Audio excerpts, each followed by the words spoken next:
Good morning children.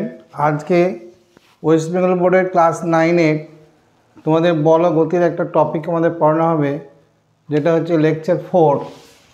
এটা হচ্ছে lecture 4। কি টপিক পড়ানো হবে?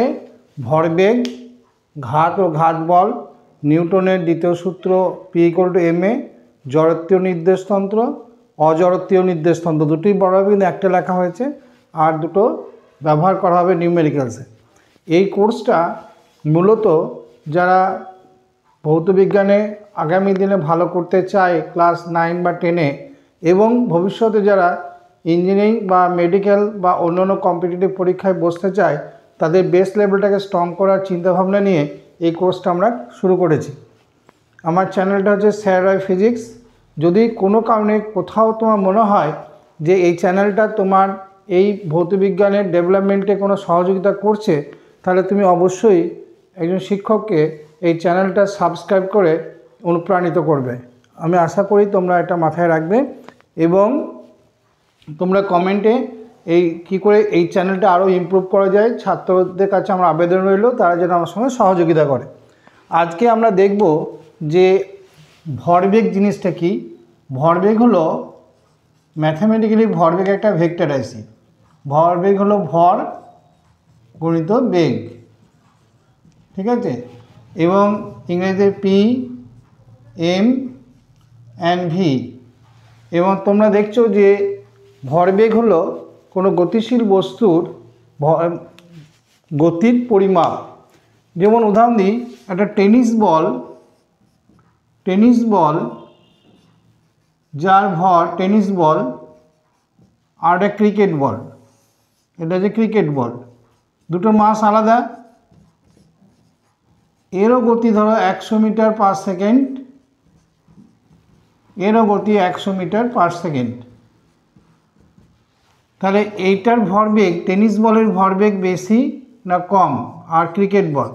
তাহলে দেখা যাচ্ছে ক্রিকেট বলের খুব কমন সেন্স যে ক্রিকেট বলের ভরবেগটা অনেক বেশি টেনিস বলের তুলনায়, কারণ টেনিস বলের ভর অনেক কম। এর ভর যদি স্মল এম হয়, এটা ক্যাপিটাল এম, যেহেতু small M less than capital M, so tennis বলের ভরবেগটা ক্রিকেট বলের ভরবেগ থেকে অনেক কম হবে। এখন এই ভরবেগ যদি পরিবর্তিত কখন হবে? একমাত্র আমরা যে অঙ্কগুলো ক্লাস 9 বা 10-এ করতে চলেছি সেটা ধরে নেওয়া গতিশীল বস্তুর ভরটা কোনোভাবেই বেগের ওপর নির্ভরশীল নয়। অর্থাৎ এক্ষেত্রে আমরা মনে করব যে বেগের ওপর যদি নির্ভরশীল না হয়, তাহলে বেগ যদি পরিবর্তিত হয়, অর্থাৎ গতির দিকে যদি কোনো বল থাকে বা গতির বিরুদ্ধে যদি বল থাকে, তাহলে ওই বস্তুর বেগ পরিবর্তিত হয়। বেগ যদি পরিবর্তিত হয় তাহলে ভরবেগের পরিবর্তনটা ঘটবে। তাহলে আমরা দেখছি ভরবেগের পরিবর্তন কখন হবে? যদি ওর উপর কোনো অপ্রতিমিত বা আনব্যালেন্স ফোর্স অ্যাক্ট করে। এখন আমরা দেখব একটা রাশি যেটা আমাদের বইয়ে লেখা আছে ভরবেগটা, তাহলে তোমরা দেখলে ভর গণিত বেগ, এবং এই ভরবেগটা ধ্রুবক কখন থাকবে? যদি বস্তুর উপর কোনো বল ক্রিয়া না করে।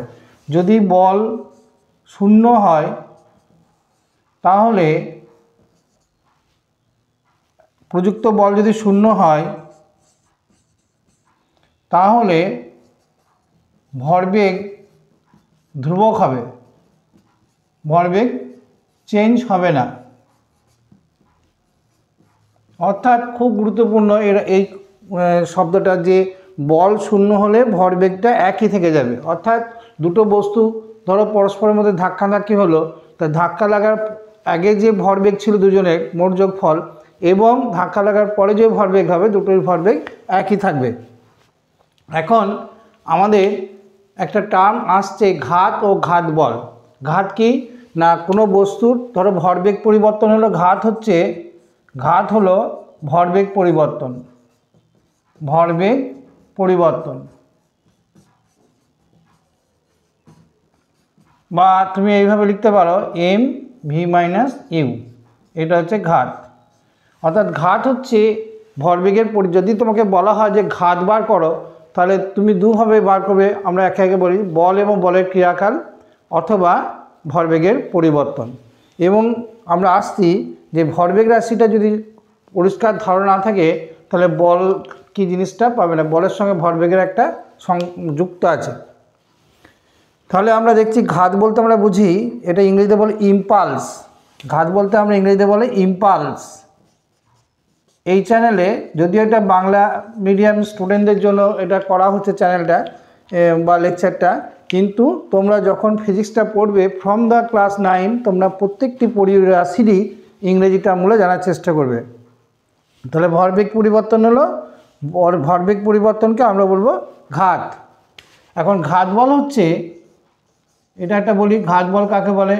ঘাত বল হচ্ছে বৃহৎ পরিমাণ বল বা হিউজ অ্যামাউন্ট অফ ফোর্স বা ভেরি স্ট্রং ফোর্স কোনো একটা বস্তুর ওপর যদি অল্পক্ষণের জন্য ক্রিয়া করে বস্তুর প্রচুর পরিমাণে ভরবেগের পরিবর্তন ঘটায়। যেমন ধরো একটা ব্যাট দিয়ে যদি তুমি বলকে আঘাত করো তাহলে দেখা যাবে যে ব্যাটটা এবং বলের সংস্পর্শকালটা খুবই কম, কিন্তু বলটা খুব দ্রুত গতিশীল হয়ে যায় অনেক হাই ভেলোসিটি নিয়ে। সেক্ষেত্রে আমি বলবো এইখানে যে বলটা কাজ করছে সেটা হচ্ছে ঘাত বল। বা তোমরা যদি এটা পেরেকের ওপর কোনো আঘাত করো একটা হাতুড়ি দিয়ে, তাহলে হাতুড়ি এবং পেরেকের সংস্পর্শকালটা খুব মিনিমাম, কিন্তু পেরেকটা একটা গতিশীল হয় একটা হিউজ পরিমাণ ভেলোসিটি নিয়ে। তাহলে আমরা এই দুটো উদাহরণ দিয়ে বোঝালাম ঘাত বল হচ্ছে, আবার বলছি ঘাত বল হচ্ছে বৃহৎ পরিমাণ বল যেটা বস্তুর সঙ্গে অল্পক্ষণের জন্য ক্রিয়া করে এবং বস্তুর হিউজ একটা ভরবেগের পরিবর্তন ঘটায়। তাহলে আমরা আবার বলছি ভরবেগ হচ্ছে গতিশীল বস্তুর গতির পরিমাপ, যেটা ভর গণিত বেগ, ভর হচ্ছে কেজি আর বেগ হচ্ছে মিটার পার সেকেন্ড। ভরবেগ একটা ভেক্টর রাশি, যদি বল ক্রিয়া না করে তাহলে কী লিখব, ভরবেগটা একই থাকবে। আর ঘাত কি না ভরবেগ পরিবর্তন, এবং ঘাত বল কি যেটা huge amount force acting for a very short time, অর্থাৎ প্রচুর পরিমাণে একটা বল খুব অল্পক্ষণ জন্য ক্রিয়া করে বস্তুর একটা বৃহৎ পরিমাণ ভরবেগের পরিবর্তন ঘটায়। তাহলে আমরা তোমাদের সঙ্গে আলোচনা করতে গিয়ে দুটো জিনিস আমরা আলোচনা করলাম, ভরবেগ এবং ঘাত ও ঘাত বল। এরপরে আমরা আসবো নিউটনের দ্বিতীয় সূত্র এবং P=ma। এক্ষেত্রে আমরা বলি নিউটনের দ্বিতীয় সূত্র থেকে আমরা বলের কী করতে পারি, বল মাপতে পারি। P=ma ফর্মুলা দিয়ে বলটা মাপতে পারি। বল হচ্ছে ভর এবং ত্বরণ, ত্বরণ হচ্ছে বেগ পরিবর্তনের হার, বেগ পরিবর্তন বাই সময় ত্বরণ। তাহলে আমরা ওই রাশিটাকে আমরা P=ma এইটাকে আমরা ডিরাইভ করব। তার আগে আমরা যাব যে কি হচ্ছে দেখো, তাহলে এটা মুছে দিচ্ছি। আমরা এবারে তোমাদের সঙ্গে যেটা আলোচনা করব সেটা হলো ভেরি গুড, যে নিউটনের দ্বিতীয় সূত্র। তাহলে এখানে নিউটনের দ্বিতীয় সূত্র কী বলছে, কোনো বস্তুর ভরবেগের পরিবর্তনের হার প্রযুক্ত বলের সমানুপাতি এবং বল যেদিকে ক্রিয়া করে ভরবেগের পরিবর্তন সেই দিকেই ঘটে। অর্থাৎ সূত্রটা লিখতে দিতে পারে, যদি কোনো পরীক্ষায় সূত্র লিখতে দেয় তাহলে তুমি কোনো ওয়ার্ডের পরিবর্তন করবে না, পুরো সূত্রটা মুখস্থ করবে এবং লিখবে, এবং সেই সূত্রে বোর্ড পরীক্ষায় 2 নম্বর আসে। সেই জন্য সূত্রগুলো সব এক জায়গায় লিখে নেওয়া ভালো। তাহলে আমি ম্যাথামেটিক্যালি বলি কোনো বস্তুর ভর, তাহলে প্রমাণ, এটা হচ্ছে প্রমাণ P=m×a। পিটা হচ্ছে বল, এমটা হচ্ছে ভর, এটা হচ্ছে ত্বরণ। কী করে আসছে এই রাশিটা প্রমাণ করতে হবে। এক্ষেত্রে বলের এস এককটা তোমরা জানো নিউটন এবং সিজিএস এককটা জানো ডাইন। তাহলে বলটা আমি পরে আসছি। তাহলে বল হচ্ছে প্রপোর্শনাল টু mv-u/t, এটা লিখতে পারো। ওপরটা কী রাশি, এম ভি হচ্ছে অন্তিম বেগ, ইউ হচ্ছে প্রাথমিক বেগ। তাহলে m×v হচ্ছে অন্তিম ভরবেগ, m×u হচ্ছে প্রাথমিক ভরবেগ। তাহলে ভরবেগের পরিবর্তন বাই সময়। এখন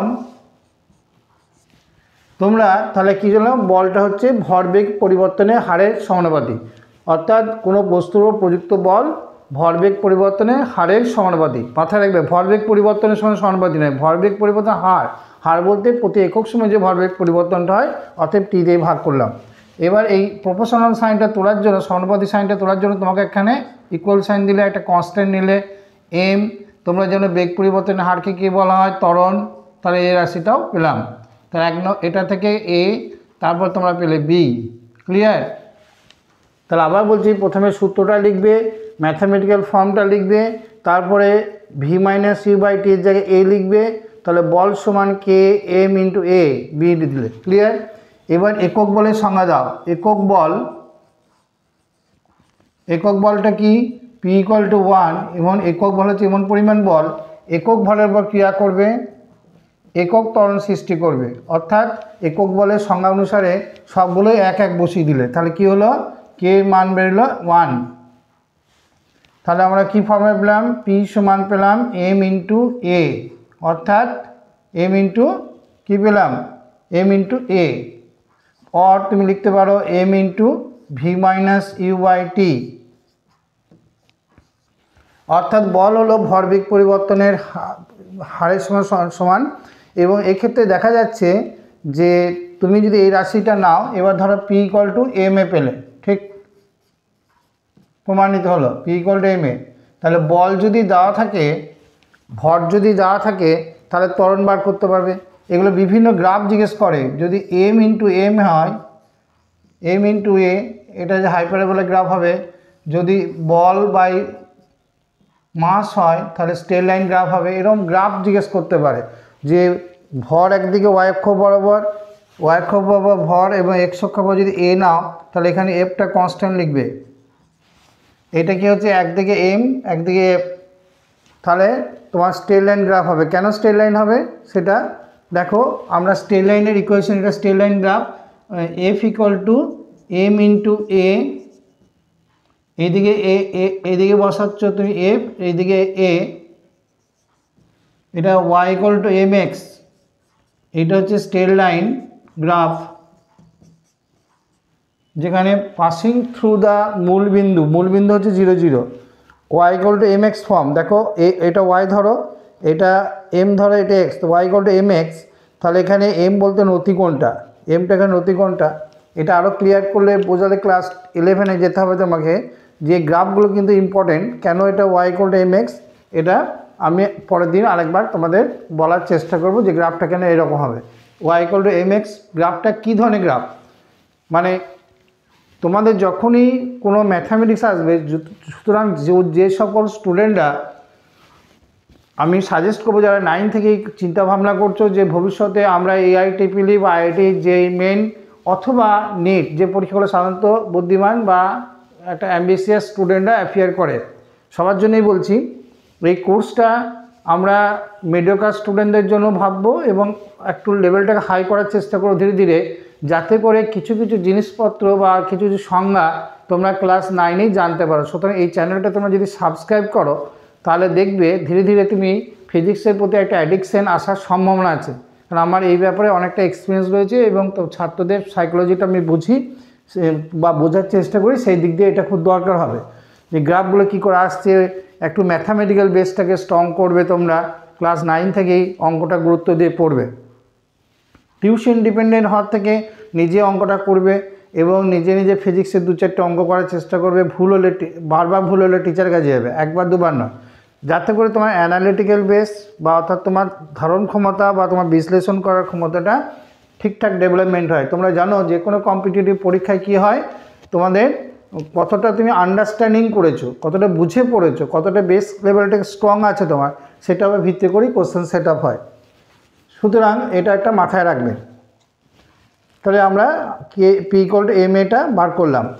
কোনো বইয়ে যারা একটু অ্যাডভান্স স্টাডি করবে তাদের কথা বলি, বল সমান এরকমও দেওয়া থাকতে পারে ম্যাথামেটিক্যালি পি, অর্থাৎ এটা মানে কি হলো D by DT M into V momentum, ভরবেগ পরিবর্তনের হার। এটা কিন্তু ম্যাথামেটিক্স আছে, যারা একটু ক্লাস 9-ই ডেরিভেটিভটা করছো ডিভি বাই ডিটি, অর্থাৎ যারা একটু অ্যাডভান্স স্টাডি করছো তারা কিন্তু এই ফর্মুলাটা কিন্তু পরিচিত হবে। এখন না, একটু পরে যখন তোমার ক্লাস অনেক স্কুলে বা অনেক টাউনে আমার অভিজ্ঞতায় দেখেছি ছেলেরা কিন্তু 9-10-এর মধ্যে ডেরিভেটিভ এবং বেসিক ক্যালকুলাসটা শিখে ফেলে, যাতে করে 11-এ তারা ক্যালকুলাস বেসড ও ডেরিভেটিভ বেসড অঙ্কগুলো করতে পারে।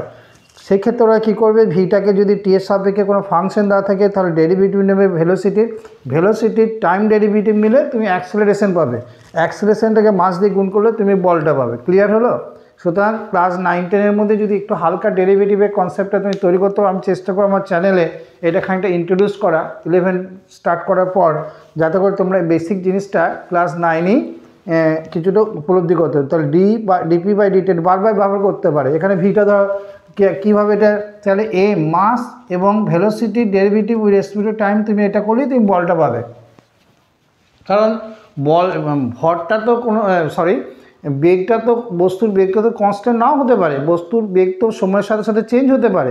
কীভাবে চেঞ্জ হচ্ছে তার একটা ম্যাথামেটিক্যাল ফর্ম দিয়ে দেবে, সেই ফর্মটাকে বেস করেই তোমার এই অঙ্কগুলো করতে হবে, অর্থাৎ বলটা চ্যাপ্টার করতে হবে। কারণ ক্লাস 9-এ এই বল এবং গতি চ্যাপ্টারটি যদি কভার করা ভেক্টরটা, তাহলে তুমি অনেকটা হালকা হয়ে যাবে ক্লাস 11-এ গিয়ে। তখন কিন্তু তুমি সহজেই রেফারেন্স বইগুলো বা আকাশে বা অ্যালেনে গিয়ে তুমি তোমার লেভেলটাকে একটু হাই লেভেলে নিয়ে যেতে পারবে। সুতরাং এটা চেষ্টা করা যাক।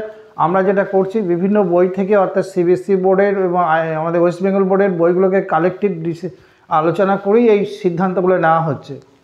সুতরাং আমার সঙ্গে কোঅপারেট করো, আমাকে এনকারেজ করো, এবং আমি ছাত্রদের কাছে অনুরোধ করব যে তোমরা আমাকে একজন শিক্ষক হিসেবে আমার এই চ্যানেলটাকে সাবস্ক্রাইব করে আমাকে উৎসাহিত করো।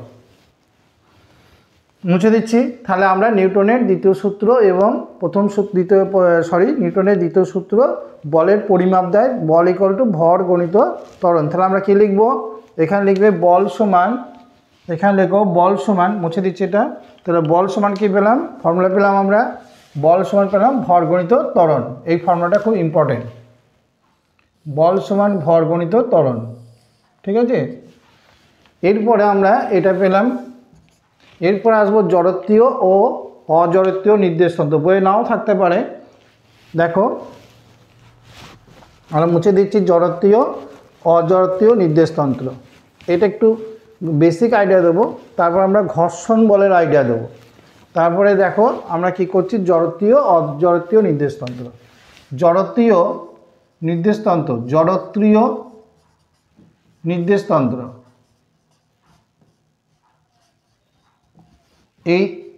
এটা মানে হচ্ছে যদি কোনো সিস্টেম, ধরো একটা বাস স্থির বা সমবেগে গতিশীল,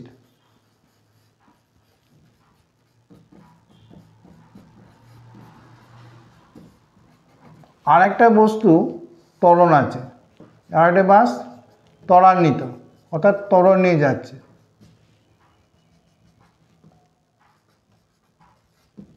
ত্বরণ আছে, তাহলে এই বাসটার উপর যদি তুমি এই যে জড়ত্বীয়, এখানে যদি যে কোনো জিনিসকে তুমি অবজার্ভ করো, তাহলে সেটা বলবো জড়ত্বীয় নির্দেশতন্ত্রের থেকে আমি দেখছি। জড়ত্বীয় নির্দেশতন্ত্রের নির্দেশতন্ত্রটা স্থির থাকবে বা গতিশীল হবে।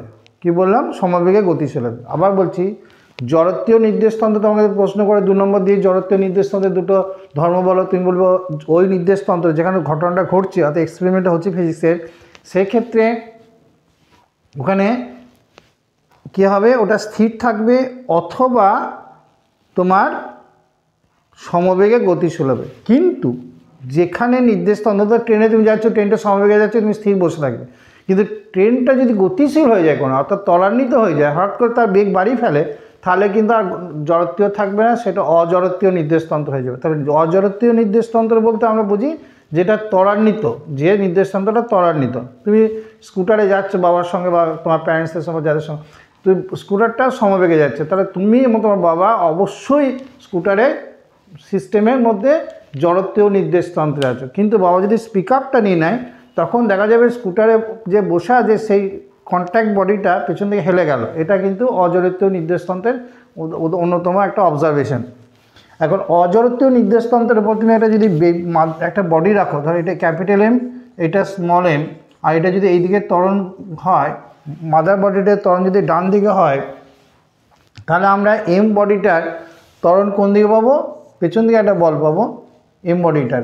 অর্থাৎ আমার কনসেপ্টে আমি বেসিক্যালি এইভাবে ভাবছি, বইয়ে লেখা নেই, যে এটা যদি মাদার হয়, মাদার বডিটা যেদিকে ত্বরান্বিত হবে, বেবি বডিটা অর্থাৎ কন্ট্যাক্ট উইথ দ্য মাদার, সেই বেবিটা অর্থাৎ বাচ্চাটা কিন্তু তার উল্টো দিকে, বেবি বলতে কিন্তু এখানে সেকেন্ড বডি যেটা কন্ট্যাক্টটা আছে ফার্স্ট বডির সঙ্গে, মানে ম্যাসিভ বডির সঙ্গে, সেটার উপরে একটা ত্বরণ হবে উল্টো দিকে।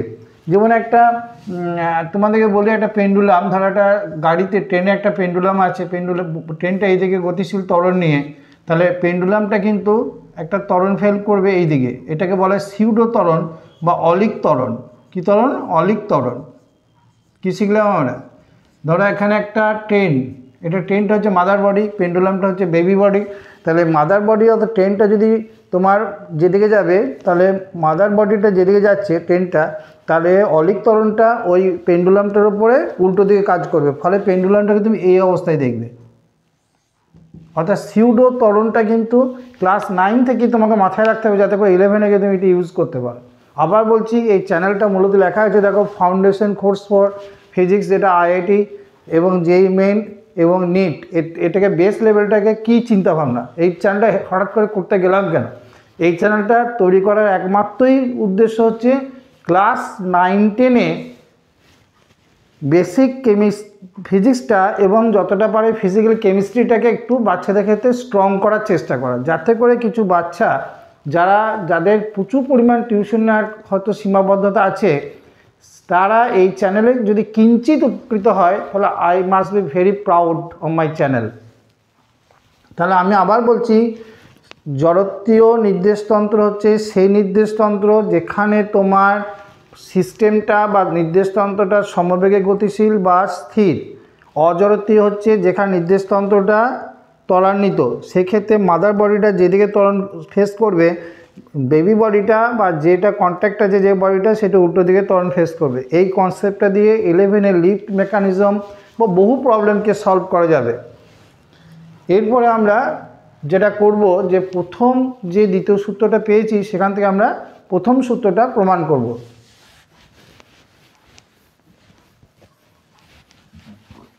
তাহলে এবার একটা প্রশ্ন আসবে, দ্বিতীয় সূত্রের গাণিতিক রূপটা কি? দ্বিতীয় সূত্রের গাণিতিক রূপ হচ্ছে দ্বিতীয় সূত্রের গাণিতিক রূপ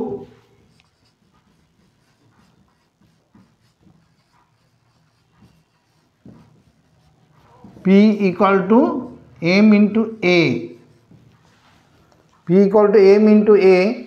এখন P যদি 0 হয়, ইফ প্রথম সূত্রে জানো বাইরে থেকে বর্জিত বল যদি 0 হয়, তাহলে এটা কি হতে পারে? এটা হতে পারে 0। কারণ কি 0? কারণ মাসটা তো 0 হবে না, ভরটা তো 0 নয়, এ 0 মানে কি? ভি মাইনাস ইউ, ত্বরণটা 0, a 0 implies v minus u by টিটা 0, অর্থাৎ ভি ইকুয়াল টু ইউ। অর্থাৎ যা বেগ ছিল প্রাথমিক তাই অন্তিম বেগ। এই ভ্যালুটা হয় 0 হতে পারে অথবা নন 0 হতে পারে।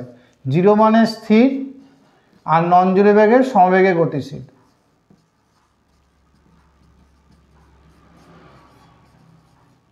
আরেকবার বলছি তোমাদেরকে, দেখো খুব সহজ করে দিলাম ব্যাপারটাকে। আমরা প্রমাণ করলাম বল সমান ভর গণিত ত্বরণ। এবার যদি প্রযুক্ত বল 0 হয়, তাহলে আমরা ত্বরণটাকে 0 পাবো, ভরটা কিন্তু 0 পাবো না, ভর 0 হবে না। তাহলে আমরা ত্বরণের ফর্মুলা অনুযায়ী এটা 0 পেলাম, তাহলে ভি ইকুয়াল টু ইউ পেলাম, অর্থাৎ অন্তিম বেগ প্রাথমিক দুটোই সমান। এই সমান ভ্যালুটা হয় 0 অথবা 0 ছাড়া অন্য কোনো মান। যদি 0 হয় সেটি ইমপ্লাইজ করে কি? স্থির। আর যদি অন্য কোনো মান হয়, সেটা 0 ছাড়া অন্য কোনো মান হয়, তাহলে সমবেগে গতিশীল। তাহলে আমরা এইটা যদি আমরা ল্যাঙ্গুয়েজে লিখি, তাহলে লিখে দেবো বাইরে থেকে প্রযুক্ত বল ব্যতীত কোনো বস্তু হয় স্থির থাকবে বা সমবেগে গতিশীল হবে। ক্লিয়ার হলো? আরেকবার বলছি, এটা 3 নম্বর দায় ডেরিভেশনে দ্বিতীয় সূত্রে গাণিতিক রূপটা লিখলাম। লেখার পর বললাম বাইরের বলটা 0, এখান থেকে ভরটা 0 নয়, তাহলে ত্বরণটা 0, ত্বরণটা 0 মানে ভি মাইনাস ইউ বাই টিটা 0, তাহলে ভি ইকুয়াল টু হয় 0 মানে স্থির, অথবা 0 নয় এমন কোনো মান, তাহলে সেটা সমবেগে গতিশীল। ঠিক? তাহলে আমরা নিউটনের দ্বিতীয় সূত্র থেকে প্রথম সূত্রটা প্রতিষ্ঠা করলাম। প্রথম সূত্রে কী পেয়েছিলাম? যে বাইরে থেকে বল না দিলে হয় বস্তুটা স্থির থাকবে অথবা সমবেগে গতিশীল হবে। এখানে আমরা বলের মানটা বার করলাম, এবং তোমাদের জানো বলের এসআই এককটা কী হবে? বলের এসআই এককটা হবে, বলের এসআই একক হবে নিউটন। 1 নিউটন সমান 10⁵ ডাইন। ক্লিয়ার? 10⁵ ডাইন। এরপর আমরা ওই যে তোমরা গতি করেছিলে ফর্মুলা অনুযায়ী সেই ফর্মুলাগুলো লিখব, এবং সেই ফর্মুলার ভিত্তিতে আমরা রিভিশনে যাব, অর্থাৎ তোমরা যখন কোনো কিছু লার্নিং করছো সে লার্নিংয়ের জন্য ফরওয়ার্ড ডাইরেকশানে যেমন যাবে, আবার মাঝে মাঝে ব্যাকেও ফিরতে হবে। আদারওয়াইজ কী হবে, আমার অভিজ্ঞতা বলছে স্টুডেন্টদের মধ্যে কনসেপচুয়ালি একটা প্যারামিটার, কারণ ফিজিক্স এমন একটা সাবজেক্ট যে কোনো চ্যাপ্টারের সঙ্গে যে কোনো চ্যাপ্টারে লিঙ্কিং করে প্রবলেম হতে পারে। সুতরাং আমরা কন্টিনিউয়াসলি কী করব, যে আমরা দেখতে চাইবো যে আগে যে চ্যাপ্টারগুলো আমরা করলাম, মোশন চ্যাপ্টার, ওয়ার্ক এনার্জি পাওয়ার, এবং এগুলো করবে আস্তে আস্তে, এবং বল বিজ্ঞানটা, এই বল এবং গতিকে নিয়ে একটা অঙ্ক দিয়ে দিতে পারে যেখানে বলেরও ফর্মুলা লাগবে এবং গতিবিজ্ঞানেরও ফর্মুলাটা লাগবে। সুতরাং আমি তোমাদের একটা উদাহরণ দিই, তাহলে তোমরা বুঝতে পারবে। যেমন একটা প্রবলেম আছে, তাহলে তোমাদের অঙ্কটা একটু বলি। যেমন অঙ্কটা বলছে যে এখানে একটি বুলেট, ধরো একটা বুলেট, ঠিক আছে, ভালো করে দেখো অঙ্কটা কি বলছে। একটা বুলেট, আমি শুধু অঙ্কটা মুখে বলছি, একটি বুলেট 6 সেন্টিমিটার গেল, এটা 6 সেন্টিমিটার যাওয়ার পরে বেগটা অর্ধেক হলো, বেগ হাফ হয়ে যায়, তাহলে আর কতটা সেন্টিমিটার যাওয়ার পর ওর বেগটা শূন্য হবে। অঙ্কটা আরেকবার বলছি, শোনো, সবটাই লিখে লিখে লেখার থেকে বোঝার ব্যাপারটা ভীষণ গুরুত্ব। একটা বুলেট যে বেগে ঢুকলো এ বিন্দুতে, বি অর্থাৎ 6 সেন্টিমিটার যাওয়ার পর বেগটা অর্ধেক হলো। যদি 2u বেগে ঢোকে তাহলে 6 সেন্টিমিটার যাওয়ার পর বেগটা অর্ধেক হলো, তাহলে আর কতটা যাওয়ার পর বেগটা শূন্য হবে। অঙ্কটা বুঝবে, আরেকবার বলছি শোনো অঙ্কটা। একটি বুলেট কোনো একটা বিন্দুতে ধরো 2u বেগে ঢুকলো, 6 সেন্টিমিটার কাঠ মনে করো, 6 সেন্টিমিটার যাওয়ার পর ওর বেগটা অর্ধেক হলো। ক্লিয়ার হলো? এরপরে তো অর্ধেক হয়ে আরও বেগ আছে, আরও তো যেতে চাইছে, তাহলে আর কতটা যাওয়ার পর বেগটা শূন্য হবে। তাহলে অঙ্কটা ক্লিয়ার? অর্থাৎ অঙ্কটা প্রথমে যখনই তোমরা ফিজিক্সের থিওরি করবে সঙ্গে সঙ্গে অঙ্ক করবে, অর্থাৎ থিওরি এবং অঙ্ক দুটো যদি নিউমেরিক্যালস দুটো যদি পাশাপাশি তুমি না নিয়ে যাও, তোমার বেস লেভেলটা কিন্তু দিনের দিন দুর্বল হয়ে যাবে। আবার বলছো অঙ্কটা, একটি কাঠের তক্তায় ধরো একটা বুলেট 2u বেগে ঢুকলো, 6 সেন্টিমিটার যাওয়ার পর বেগটা অর্ধেক হলো, তাহলে এই বেগ নিয়ে আর কতটা যাওয়ার পর বেগটা শূন্য হবে। কেন অর্ধেক হয়েছিল বেগটা, যদি আমরা প্রশ্ন কেন অর্ধেক হলো, তাহলে এইটা হচ্ছে তথ্য, যে তথ্যটা তোমাদের অঙ্কে দেওয়া থাকবে। এরপরে অঙ্কটা ভালো করে মনোযোগ সহকারে পড়ে তুমি তথ্য কী কী দেওয়া হচ্ছে লিখবে। লেখার পর তুমি দেখবে তোমার হাতে যে ফর্মুলাগুলো আছে বা সমীকরণগুলো আছে সেটা কিভাবে ব্যবহার করছো। দেখো আমরা লিখতে পারি একটা ফর্মুলা, তাহলে কটা বেগ দেওয়া আছে, এই এই এই এই এই রাশিটা একবার কনসিডার করো, এই জায়গাটা। তাহলে এখানে একটা ত্বরণ আছে, এখানে একটা ত্বরণ আছে বা মন্দন আছে, তাহলে মন্দনটা মনে করলাম, মন্দনটা হচ্ছে এ। তাহলে কেন বেগটা কমেছে, মন্দন আছে, বাধা দিচ্ছে, তক্তাটা বুলেটটাকে ঢুকতে বাধা দিচ্ছে। তাহলে তুমি কি লিখবে, ভি স্কোয়ার ইউ স্কোয়ার, প্রাথমিক বেগ 4u whole square minus 2a into 6, একটা ইকুয়েশন পেয়ে গেলে, তাই তো। অন্তিম বেগ ইউ, প্রাথমিক বেগ 2u মাইনাস 2a ইন্টু 6, ঠিক এই লাইনটা লিখবে। এবার বিসি পথ, এটা হচ্ছে ফর এসি, আমরা এটা পেলাম। ফর বিসি তুমি কি লিখবে, ফাইনাল বেগটা কত, 0, তাহলে তুমি লিখবে 0 square equal to U square minus 2a into ধরো এক্স যাওয়ার পর ওটা থেমে যাবে। অর্থাৎ যেহেতু আরও কিছুটা যাওয়ার পর থেমে গেল, তাহলে ফাইনাল বেগটা 0 হলো। এবং এখান থেকে তুমি ধরো, তাহলে এই পাথটার জন্য প্রাথমিক বেগটা কত, ইউ, তাহলে তুমি কি পাচ্ছ, এখান থেকে তুমি যদি সলভ করো তাহলে তুমি দেখো 2a এর জায়গায় তুমি 2x, তাহলে তুমি এইদিকে নিয়ে এসো 2a ইন্টু 6 ইকুয়াল টু এদিকে 3u স্কোয়ার, এটা যদি এইদিকে নিয়ে এসো, আবার এদিকে যদি 2a ইন্টু এক্স, এইটা তুমি পাচ্ছ ইউ স্কোয়ার। তুমি যদি এটাকে পুরো ভাগ করে দাও তাহলে 6/x ইকুয়াল টু 3/1। আবার দেখো এটা কত হলো, আবার চেক করো, আরেকবার চেক করো অঙ্কটা। প্রাথমিক বেগ হচ্ছে 2u স্কোয়ার, এটা কোন ফর্মুলা ব্যবহার করেছো বলো তো, তোমরা ব্যবহার করেছো এই ফর্মুলাটা V square equal to U square minus 2as। কেন মাইনাস? যেহেতু বন্ধন আছে। তাহলে অন্তিম বেগ কত? ইউ। প্রাথমিক বেগ কত? 2u minus 2a into S. কতটা গেছে? 6 গিয়েছে, তাহলে 2a ইন্টু এস। ঠিক আছে এটা। তাহলে এই কোয়েশনটা যদি সলভ করো তাহলে তুমি আসছে এইটা এইদিকে নিয়ে এলো, আর এইটা যদি ওইদিকে নিয়ে যাও 4u স্কোয়ার মানে ইউ স্কোয়ার 3, তাহলে তুমি পাচ্ছ কত? 3। তাহলে ইউ স্কোয়ার আসছে তোমার 2u স্কোয়ার আসছে 4a, এখান থেকে ইউ স্কোয়ার আসছে 4a। ক্লিয়ার? তাহলে ইউ স্কোয়ার যদি 4a হয়, তুমি যদি এখানে বসিয়ে দাও ইউ স্কোয়ারের জায়গায় 4a, তাহলে x সমান 2, তাহলে আর কতটা যাবে? আরও 2 সেন্টিমিটার ওটা যাবে। ক্লিয়ার হলো? অর্থাৎ দেখো আমরা তথ্য দিলাম, অর্থাৎ যে তক্তাতে শুরুতে বেগ ছিল 2u, 6 যাওয়ার পর বেগ হলো ইউ, আরও x যাওয়ার পর বেগ হলো 0। তাহলে আমরা ওই ফর্মুলাটাকে ব্যবহার করে এখানে ইউজ করলাম। ঠিক আছে? এরপরে আমরা একটা অঙ্ক নিয়ে আলোচনা করব। তাহলে এখানে অঙ্কটা যদি দেওয়া হয় তাহলে লিখবে বুলেট 2u বেগে তক্তাতে প্রবেশ করার পর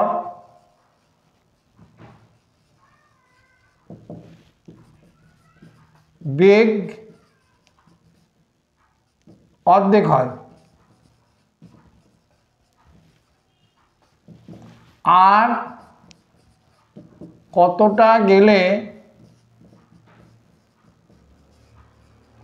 বেগ 0 হবে। আমি মোটামুটি দিলাম, অঙ্কটা করলাম। অর্থাৎ আমরা এই যে ফর্মুলা ডিরাইভ করেছি সেই ডিরাইভ করা ফর্মুলাটা অর্থাৎ যেটা দিয়ে ব্যবহার করেছি সেটাকে ব্যবহার করলাম। অর্থাৎ দুটো প্যারালাল চলবে, অঙ্কের দিকটাও চলবে ফিজিক্সে এবং তোমার থিওরিক্যাল পার্টটাও চলবে। মুছে দিচ্ছি।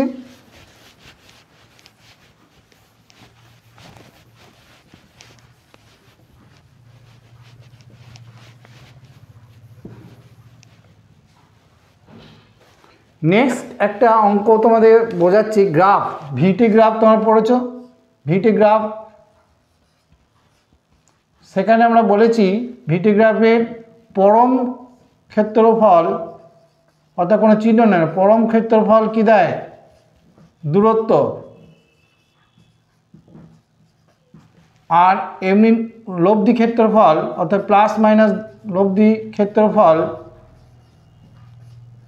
সরণ। দেখো এবার কি, এই দুটো হচ্ছে থিওরি। আর নতিটা কি দেয় বলো তো? ত্বরণ দেয়, নতি দেয়, ত্বরণ। এটা আমরা শিখেছি ভিটি গ্রাফে। ভিটি লেখচিত্রে নতি দেয়, ত্বরণ। এই তিনটে তথ্য ভিটি গ্রাফে খুব ইম্পর্টেন্ট। তাহলে দেখো এইদিকে আমি একটা গ্রাফ আঁকছি, এটা গ্রাফটা আঁকো। 0, 2, 4, 6, 8, 10 টাইম, এই দিকটা হচ্ছে সময়, এই দিকটা হচ্ছে বেগ, প্লাস 20, প্লাস 10, মাইনাস 10, মাইনাস 20। গ্রাফটা এরকম হয়ে আছে।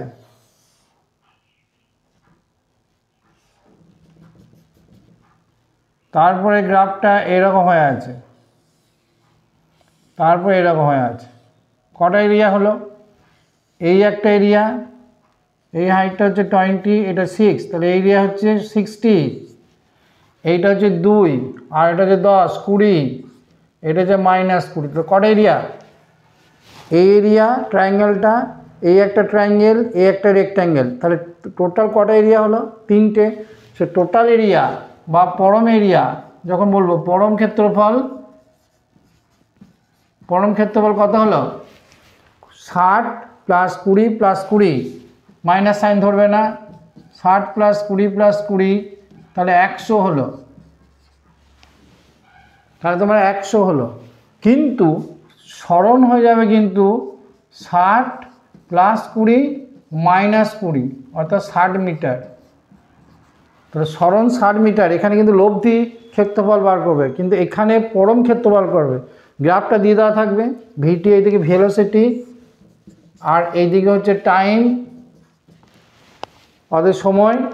একটা লেখচিত্র দেওয়া থাকবে, নিয়ে বলবে পরম ক্ষেত্রফল বার করে দূরত্ব বার করবে এবং লব্ধি ক্ষেত্রফল বার করে তোমরা সরণ বার করবে। তাহলে আমরা আজকে তোমাদের এইটা যে শেখালাম সেটা হচ্ছে দুটো ব্যবহার করলাম গাণিতিক সমস্যা বলে। আজকের মতো থাকলো, এর পরের ক্লাস তোমরা অ্যাটেন্ড করবে।